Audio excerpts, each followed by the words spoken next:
नमस्कार, कालका से समालखा देख रहे हैं आप। मैं हूं आपके साथ सुरभि राजपूत। बुलेटिन की शुरुआत कर रहे हैं बड़ी खबर के साथ। चंडीगढ़ से बड़ी खबर, महाशिवरात्रि पर होगी सार्वजनिक छुट्टी। बड़ी जानकारी आपको बता दें कि चंडीगढ़ प्रशासन ने अधिसूचना जारी की है। 18 फरवरी को महाशिवरात्रि है और महाशिवरात्रि के मौके पर चंडीगढ़ में सार्वजनिक छुट्टी का ऐलान किया गया है। बता दें कि 18 फरवरी को महाशिवरात्रि है और इसी को लेकर सार्वजनिक छुट्टी की बात सामने आई है।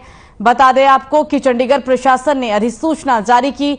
बड़ी खबर, बड़ी जानकारी आपको चंडीगढ़ से बता रही है, जहां 18 फरवरी को शिवरात्रि के मौके पर सार्वजनिक छुट्टी का ऐलान किया गया है। अधिसूचना जारी कर दी गई है। 18 फरवरी को महाशिवरात्रि है और महाशिवरात्रि के मौके पर ही यह अधिसूचना जारी की गई। चंडीगढ़ में सार्वजनिक छुट्टी होगी। हम आपको अधिसूचना की तस्वीर भी दिखा रहे हैं। 18 फरवरी को महाशिवरात्रि है और महाशिवरात्रि के मौके पर सार्वजनिक छुट्टी का ऐलान किया गया। अधिसूचना जारी कर दी गई है।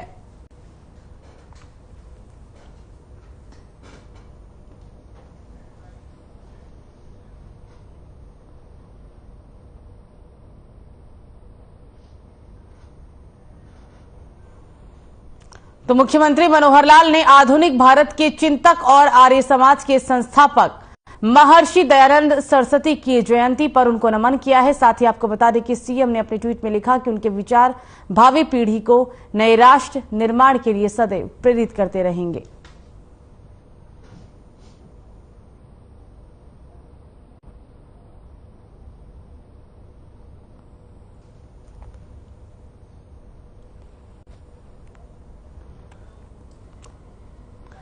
आर्य समाज के संस्थापक को सीएम मनोहर लाल ने ट्वीट के जरिए नमन किया। हम आपको ये ट्वीट सीएम मनोहर लाल का दिखा रहे हैं। बता दें कि ये ट्वीट में उन्होंने साफ लिखा है, देश की सांस्कृतिक और सामाजिक कई बातों का जिक्र सीएम मनोहर लाल ने अपने ट्वीट में किया। महर्षि दयानंद सरस्वती जी के इस जयंती पर राष्ट्र निर्माण के लिए सदैव प्रेरित करते रहेंगे। सीएम मनोहर लाल का ट्वीट आपकी टीवी स्क्रीन पर। राष्ट्र निर्माण के लिए प्रेरित करते रहेंगे, सीएम मनोहर लाल ने अपने ट्वीट में यह बड़ी बात लिखी।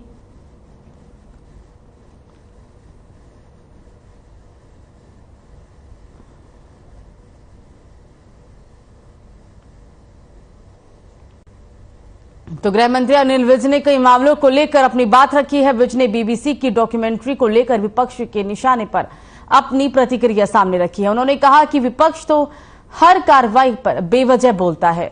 अब आईटी और ईडी कार्रवाई करे या कोई और एजेंसी, ये उस पर जरूर बोलते हैं। विज ने कहा कि ये उनकी मानसिकता है जो ठीक नहीं है और ये सब प्रजातंत्र के लिए नुकसानदेह है। बता दें कि अनिल विज ने राहुल गांधी उत्तर प्रदेश के कानपुर में मां और बेटी की हुई मौत पर कहा था कि मामले में सरकार ने कार्रवाई की बात कही है।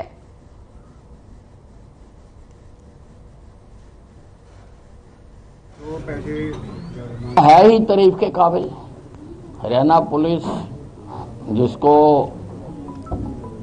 माननीय अमित शाह जी धाकड़ की उपलब्धि से भी नवाज के गए हैं, तो काम करने में सर्वश्रेष्ठ है हमारी पुलिस। हाँ, वो कल क्योंकि फ्लैग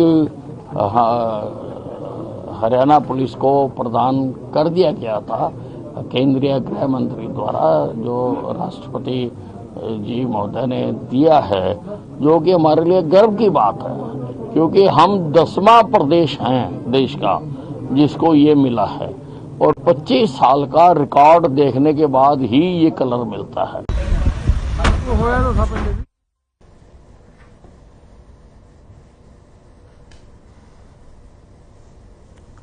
तो आपको बता दें बड़ी जानकारी स्वास्थ्य को लेकर भूपेंद्र हुड्डा ने जानकारी के बारे में आपको बता दें कि ट्वीट कर हुड्डा ने जानकारी दी है। आप सभी की प्रार्थना से मैं अब स्वस्थ हूं, मेरे सभी जरूरी टेस्ट हो गए हैं, सभी रिपोर्ट सामान्य आई है। बता दें कि आपको गुरुग्राम के मेदांता में भूपेंद्र सिंह हुड्डा को भर्ती कराया गया था और अब बता दें कि उन्होंने ट्वीट करके सभी को लेकर ये बड़ी बात कही है। बड़ी जानकारी आपको भूपेंद्र सिंह हुड्डा से संबंधित बता रहे हैं।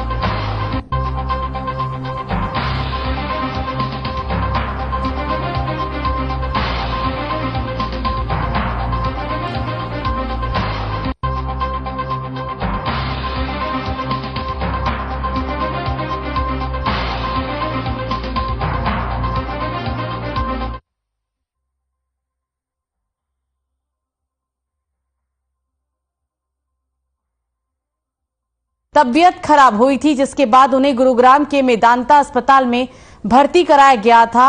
अब उन्होंने अपना ट्वीट किया। ट्वीट में उन्होंने स्पष्ट रूप से लिखा कि आप सभी की प्रार्थना और शुभकामनाओं से मैं अब स्वस्थ हूं।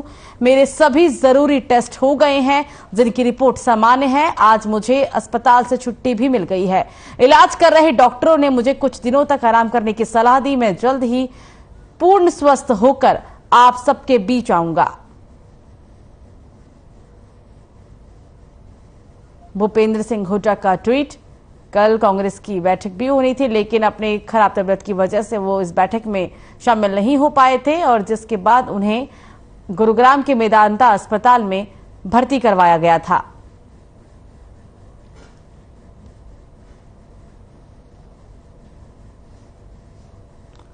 तो इस बीच एक और बड़ी खबर चंडीगढ़ से, जहां मंत्री कमल गुप्ता ने की है प्री बजट पर बैठक। बड़ी जानकारी, मेयर, डिस्ट्रिक्ट म्युनिसिपल कमिश्नर के साथ ये बैठक की गई। बैठक में मिले कई सुझाव। कमल गुप्ता का ये कहना है, साथ ही सभी सुझावों पर होगी चर्चा। और विपक्ष पर भी इस दौरान उन्होंने जमकर निशाना साधा। विपक्ष ने कभी खुद कुछ काम नहीं किया, ये बड़ी बात इस बैठक में कही गई है। चंडीगढ़ में मंत्री कमल गुप्ता ने प्री बजट पर बैठक की। मेयर, डिस्ट्रिक्ट म्युनिसिपल कमिश्नर के साथ बैठक में कई सुझाव भी दिए गए। ये मंत्री का कहना था। सभी सुझावों पर चर्चा की गई है और एक बार फिर से विपक्ष पर उन्होंने निशाना साधा। उन्होंने कहा कि विपक्ष कभी कोई काम खुद से नहीं करता है। मेयर, डिस्ट्रिक्ट म्युनिसिपल कमिश्नर के साथ ये बैठक में कई सुझाव मिले। ये कहना था मंत्री का। सभी सुझावों पर चर्चा हो रही है और विपक्ष पर भी एक बार फिर से मंत्री यहां पर बरसे हैं और उन्होंने कहा कि विपक्ष कभी कोई काम खुद नहीं करता। मेयर, डिस्ट्रिक्ट म्युनिसिपल कमिश्नर के साथ ये बैठक और इस बैठक में कई सुझाव दिए गए। प्री बजट को लेकर ये बैठक काफी अहम मानी जा रही है और जो सुझाव दिए गए हैं बैठक के दौरान, उन सुझावों पर चर्चा भी की जाएगी। मेयर, डिस्ट्रिक्ट म्युनिसिपल कमिश्नर इस बैठक में मौजूद रहे। बैठक में कई सुझाव मिले, सभी सुझावों पर होगी चर्चा।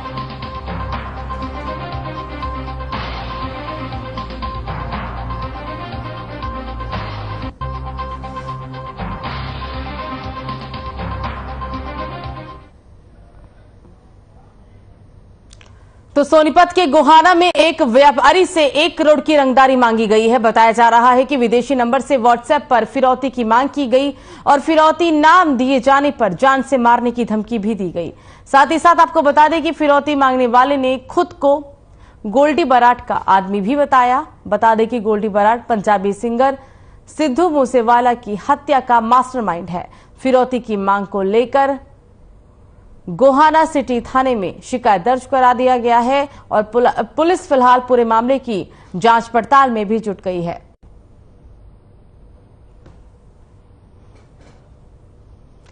व्यापारी से 1 करोड़ की फिरौती की मांग। पूरा मामला ये सोनीपत से गोल्डी बराड के नाम से ये फिरौती मांगी गई है और साथ ही आपको बता दें कि गोल्डी बराड ने सिद्धू मूसेवाला हत्याकांड का मास्टरमाइंड भी है।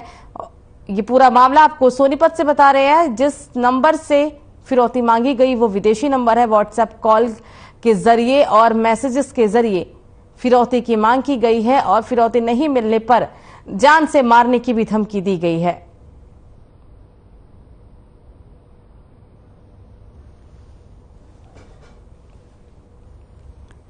हमें जो है कल एक व्यक्ति ने शिकायत दी है कि मुझे जो है गोल्डी बराड नाम के किसी आदमी की तरफ से, गोल्डी बराड ने नहीं, उसके किसी आदमी ने फोन करके और उसको पैसे की डिमांड की है और ना देने पर गोली मारने की भी धमकी दी है। जिस संबंध में मामले की गंभीरता को देखते हुए हमने मुकदमा दर्ज कर लिया गया है और जिसकी तफ्तीश जो है गहनता से की जा रही है। सर, ये क्या काम करते हैं जिन पर धमकी मिली है? ये वाटर सप्लाई में ठेकेदारी का काम करते हैं।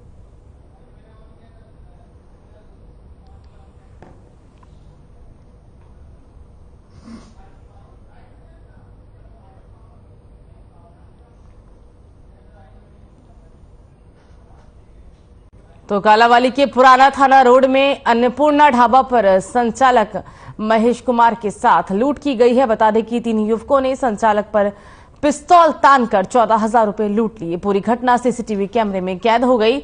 ढाबा संचालक ने कहा है कि उसने पुलिस में शिकायत भी दर्ज करवा दी है और इससे पहले भी तीनों युवक 1-2 और दुकानों पर भी गए थे, लेकिन वहां पर उन्हें कामयाबी नहीं मिली थी।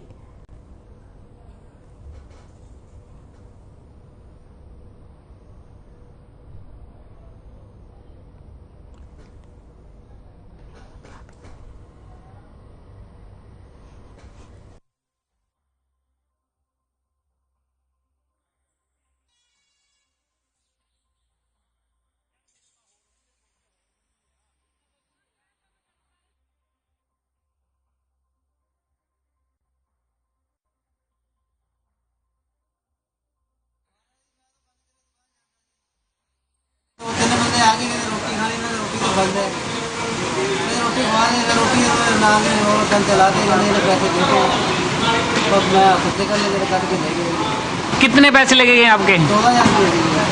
थाने में रिपोर्ट दे करा दी? हाँ, रात में करा दी।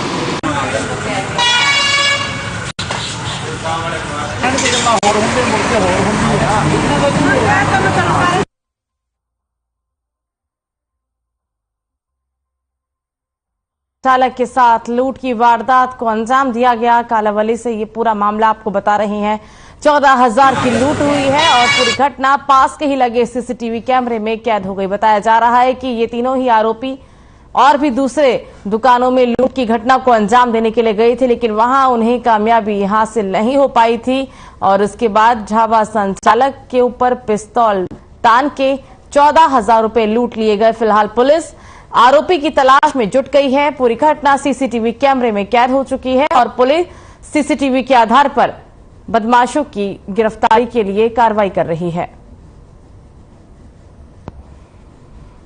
तो रोहतक की महर्षि दयानंद यूनिवर्सिटी में महर्षि दयानंद सरस्वती जयंती पर कार्यक्रम का आयोजन किया गया, जिसमें सीएम मनोहर लाल ने भी शिरकत की है। और साथ ही आपको बता दें कि गुजरात के राज्यपाल आचार्य देवव्रत भी साथ रहे। सीएम ने विवेकानंद लाइब्रेरी के विस्तारीकरण प्रोजेक्ट का उद्घाटन किया। दयानंद सेंटर फॉर वैदिक एंड योगिक स्टडीज के भवन की आधारशिला भी रखी। इसके साथ ही बता दें कि यूनिवर्सिटी के पब्लिक हेल्थ साइंस इंस्टीट्यूट की भी आधारशिला रखी गई।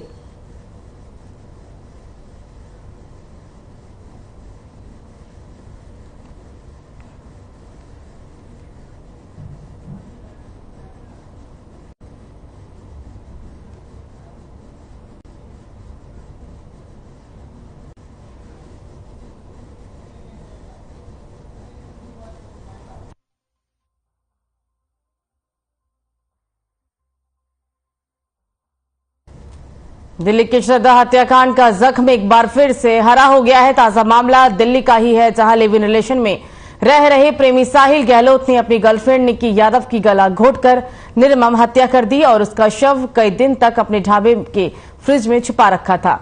मृतक निक्की यादव झज्जर जिले के गांव खेड़ी की रहने वाली थी। निक्की की हत्या की जानकारी मिलते ही उसके परिवार में और गांव में मातम पसर गया। बता दें कि दिल्ली पुलिस ने निक्की के मारे जाने की सूचना उसके परिजनों को दी। साथ ही साथ बता दें कि निक्की के पिता ने आरोपी साहिल को सजाए मौत देने की मांग भी की है। और आपको बता दें कि साहिल और निक्की यादव के बीच गहरी दोस्ती थी, लेकिन 10 फरवरी को साहिल की शादी होने वाली थी और निक्की इस शादी का विरोध भी कर रही थी। जब निक्की को इस बात का पता चला तो उसने इस शादी का विरोध किया, क्योंकि वो साहिल से शादी करना चाहती थी, लेकिन साहिल के परिवार वाले इसके लिए राजी नहीं थे। साहिल भी अपने परिवार वालों के खिलाफ नहीं जाना चाहता था और उसने 8 या 9 फरवरी को युवती को मिलने के लिए कश्मीरी गेट इलाके में बुलाया। और फिर पुलिस का दावा यह भी है कि इस मुलाकात के दौरान दोनों के बीच गर्मागर्मी हुई और इसी में साहिल ने युवती की गला दबाकर निर्मम हत्या कर दी।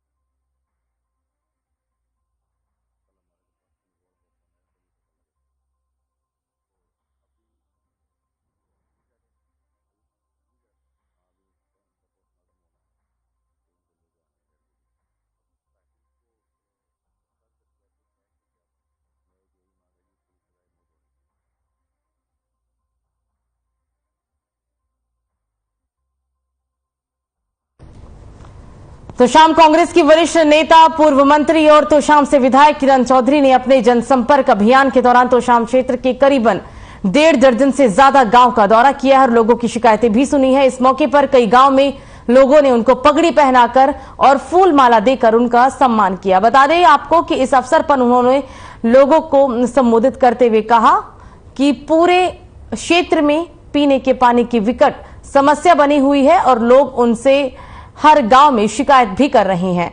बता दें कि सिंचाई को छोड़िए, पीने के लिए पानी भी उपलब्ध नहीं हो पा रहा है और इस मुद्दे को लेकर विधानसभा में जोर शोर से वो उठाएंगे, ये भी कहा गया। पत्रकारों से बातचीत में उन्होंने कहा कि बेरोजगारों की संख्या लगातार बढ़ने लगी है और किरण चौधरी ने कहा कि सरकार ने सरकारी नौकरियों के 13,000 पद खत्म कर दिए हैं। साथ ही महंगाई को लेकर हाहाकार मचा हुआ है। पुलिस की भर्ती को लेकर अभी तक पूरे 1 साल हो चुके हैं, लेकिन अभी तक बच्चों की नियुक्ति नहीं हुई है। साथ ही किसानों की फसल पाले से पूरी तरह से खराब हो गई है। सरकार उन्हें कोई मुआवजा नहीं दे रही है।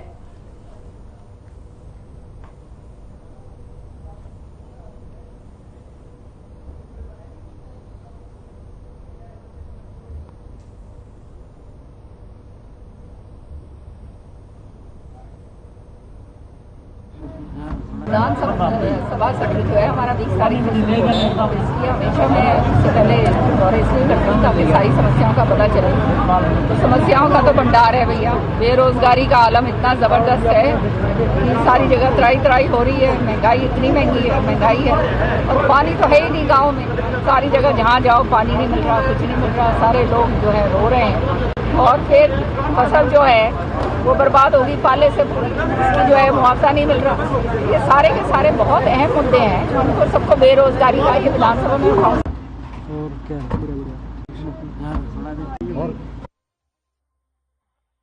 संपर्क अभियान तेज हो चुका है और इसी कड़ी में 18 से ज्यादा गांव का किरण चौधरी ने दौरा किया और कई बातों का जिक्र किया। उन्होंने कहा कि इस सरकार में बेरोजगारों की संख्या बढ़ी है, लोगों को पीने का पानी नहीं मिल पा रहा है। कई बातों का जिक्र किरण चौधरी ने किया। 18 से भी ज्यादा गांव का किरण चौधरी ने दौरा किया। तोशाम की तस्वीरें दौरे के दौरान की लोगों की। किरण चौधरी ने समस्याएं सुनी और उन समस्याओं का निवारण करने का भी भरोसा दिलाया और मुख्य समस्या पीने के पानी को लेकर भी थी। ये समस्याएं भी किरण चौधरी ने सुनी है।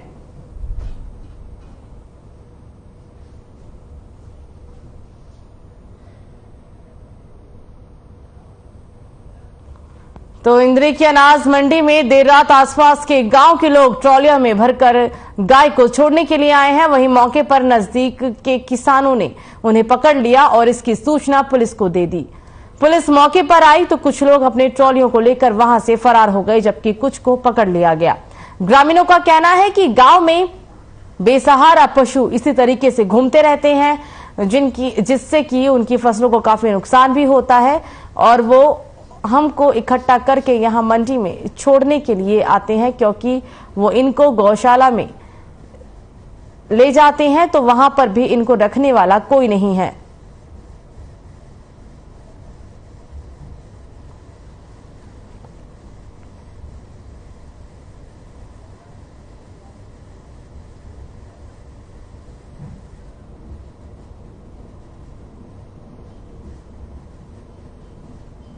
मंडी के पास हमारे खेत पड़ते हैं और यहाँ हर रोज कोई ना कोई गांव से ट्रैली में डंगर ले जाता है, यहाँ छोड़ता है।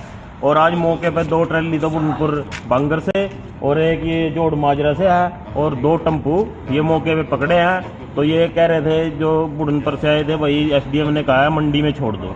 तो मंडी के नज़दीक हमारे खेत हम तो इनसे बहुत दुखी हैं, अरियाँ भी दुखी हैं जो वहाँ से पकड़ कर ले रहे। सरकार ने इसके बारे में कुछ सोचना चाहिए, कोई गौशाला में कहाँ इनका समाधान करवाना चाहिए, नहीं तो जिम्मेदार सारे दुखी हैं, बहुत नुकसान हो रहा है। हम तो नहीं चाहो इनका सबका समाधान हो कुछ। तो करनाल के लघु सचिवालय परिसर में ज्योति नाम की लड़की की मौत हो गई। मृतक के परिजनों और सामाजिक संस्थाओं के पदाधिकारियों ने अमृतधारा अस्पताल के खिलाफ नारेबाजी की। इस दौरान मृतक के पिता ने डॉक्टरों पर लापरवाही करने का आरोप भी लगाया और बता दें इस दौरान उन्होंने अपनी बेटी को अमृतधारा अस्पताल में इलाज करवाने के लिए भर्ती करवाया था और अगले दिन ही उनकी बेटी की मौत हो गई थी, क्योंकि उन्होंने अस्पताल प्रशासन पर आरोप लगाते हुए कहा है कि डॉक्टरों की लापरवाही के कारण उनकी बेटी की मौत हुई है। मृतक के पिता का कहना है कि अमृतधारा अस्पताल पर क्रिमिनल केस दर्ज कर ताला लगाया जाए। जिन डॉक्टरों ने इलाज के दौरान लापरवाही की है उनके सर्टिफिकेट रद्द किए जाए ताकि ज्योति को न्याय मिल सके।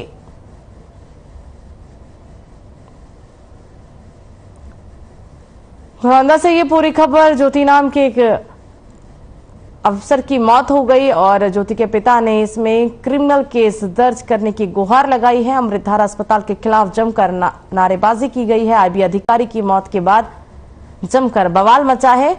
तस्वीरें भी हम आपको प्रदर्शन के दौरान की दिखा रहे हैं। आरोप है कि इलाज में लापरवाही हुई थी और इसी वजह से आईबी अधिकारी ज्योति की मौत हो गई।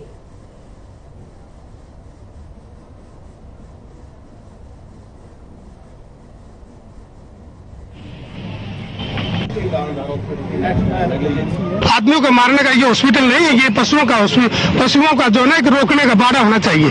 अमृतधारा हॉस्पिटल में कोई डॉक्टर नहीं है और लोगों को लूटते हैं। दलित समाज की आईबी अधिकारी ज्योति जो लड़की है उसका पिछले 23 तारीख को ये अमृतधारा जो हॉस्पिटल है हमारे सीएम सिटी में, वहाँ डेंगू की बीमारी के कारण इलाज चल रहा था। लापरवाही से, डॉक्टरों की लापरवाही से इस दुनिया से चली गई। हम चाहते, क्या मांग है? हमने अभी ज्ञापन सौंपा है। हमारी ये मांग है, हम 37 बिरादरी इकट्ठा होकर के मांग कर रही है, तो शांति से कर रहे हैं कि तुरंत जो सीएमओ साहब है वो उनके साथ मिली हुई है, उनको पकड़ने रही। यहाँ डॉक्यूमेंट सभी इन लोगों ने इकट्ठे कर रखे हैं कि दूसरी बिटिया ऐसा इस जिंदगी से न जाए।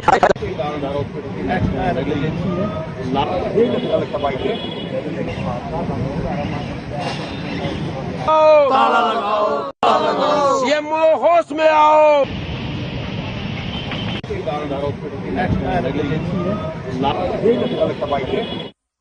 फिलहाल खबरों में मुझे दीजिए इजाजत। नमस्कार।